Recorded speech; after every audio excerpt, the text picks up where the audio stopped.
장면은 그리 있어다.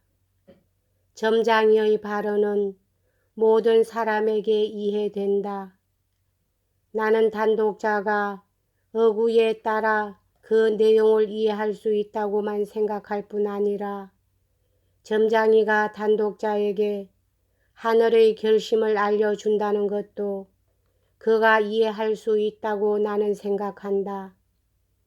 점장이의 발언은 주인공뿐만 아니라 모든 사람에게 이해되기에 그에게는 신과의 어떤 엄밀한 관계도 성립하지 않는다.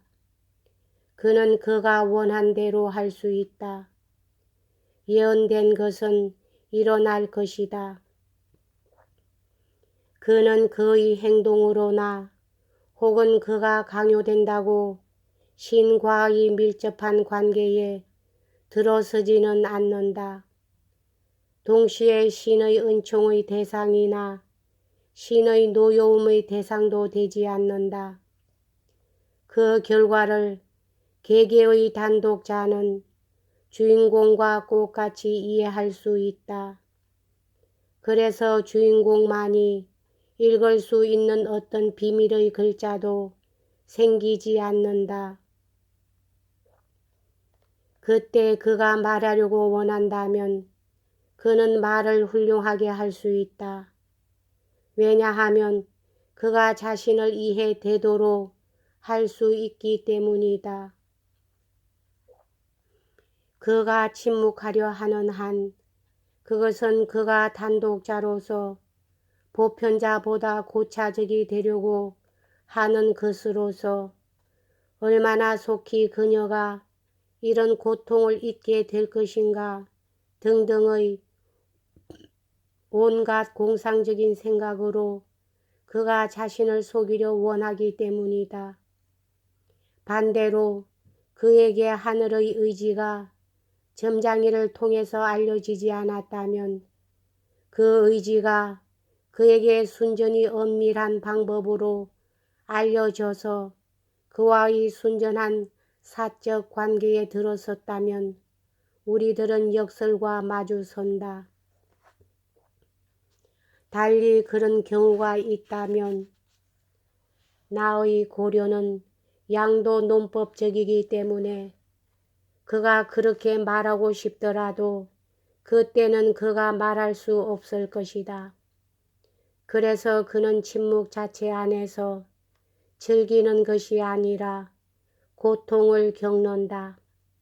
그러나 그 고통은 바로 그에게 있어서 그가 침묵할 권리가 있다는 확신이 될 것이다. 그래서 그의 침묵은 그가 단독자로서 보편자와의 절대적 관계 가운데 서려는 것이 아니라 그가 단독자로서 절대자와의 절대적 관계 속에 서려고 하는데 그의 근거를 가질지도 모른다. 그때에 그는 그 가운데서 또한 안식을 발견할 수 있을 것이다. 나의 상상으로는. 그러나 한편 그는 고상하게 침묵하는 동안 윤리적인 요구들 때문에 부단히 불안한 상태에 놓여 있을 것이다. 미학이 그렇게 여러 해 동안 그만두고 있었던 것, 즉 착각적 고결성을 한번 시작해 본다면 그것은 아마 바람직한 일일 것이다. 미학은 이것을 하자마자 곧장 종교적인 것을 돕게 될 것이다.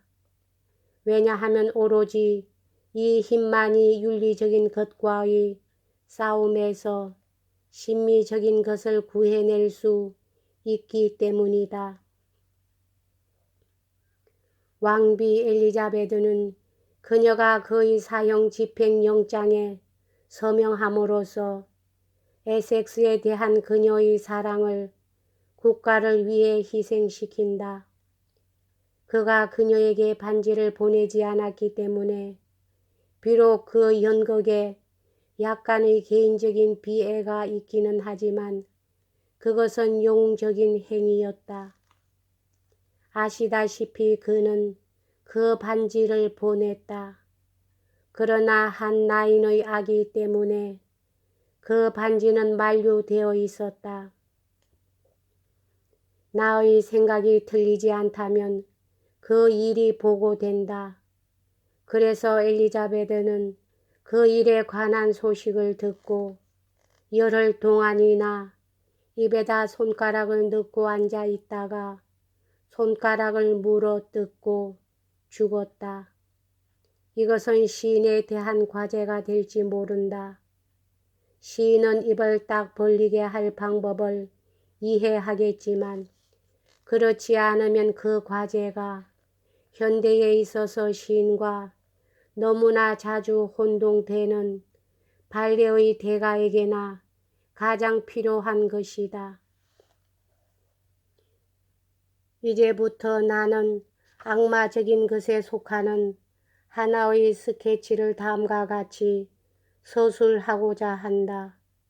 거기에는 나에게 아그네테와 물의 요정의 전설이 필요하다.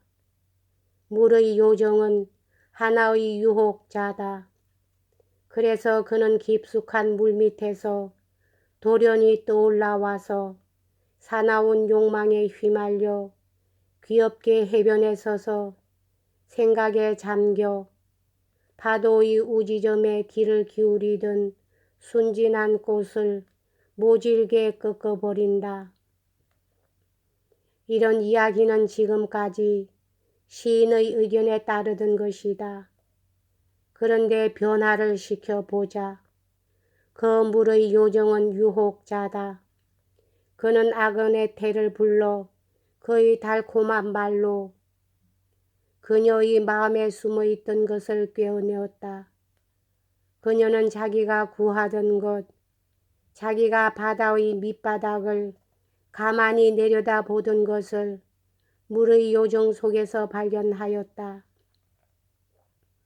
아그네테는 그와 함께 가기를 원한다. 물의 요정은 그녀를 그의 팔에 안았다. 아그네테는 그의 목에 양팔을 감는다. 포곤이 마음껏 힘센 자에게 몸을 맡긴다. 벌써 그는 해변에 서서 그가 사로잡은 것을 안고 바다에 뛰어들려고 몸을 굽힌다. 그때 아그네테는 다시 한번 그를 쳐다본다. 두려워하고 의심하고 그녀의 행복을 자랑하며 욕망에 도취한 것이 아니라 절대적으로 믿고 그녀 자신이 그렇게 여기는 보잘것없는 꽃처럼 절대적으로 겸허하게 절대적으로 신뢰하고 그녀는 이런 눈초리로 그녀의 전 운명을 그에게 맡긴다. 오 보라 그 바다. 바다는 더 이상 격동하지 않고 그 바다의 사나운 울부짖음도 잠잠하다. 물의 요정의 힘, 자연의 정열은 그를 돌보지 않고 버린다. 바람 한 점 없다. 그리고 더 계속하여 아그네테는 그를 바라본다.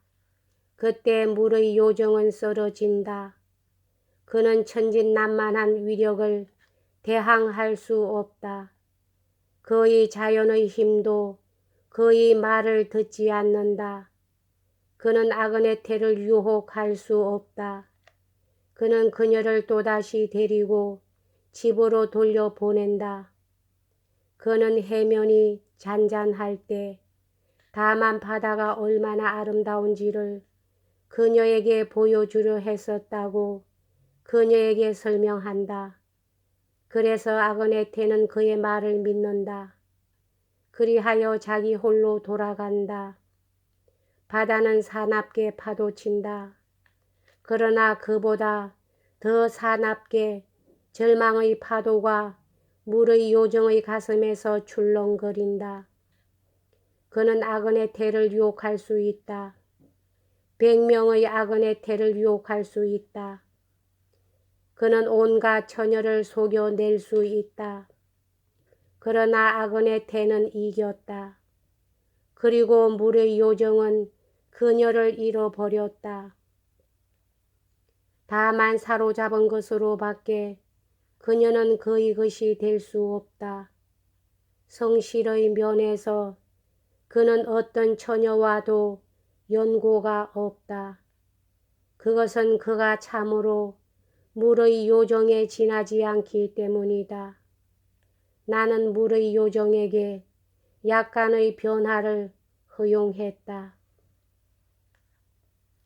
여기까지 하겠습니다.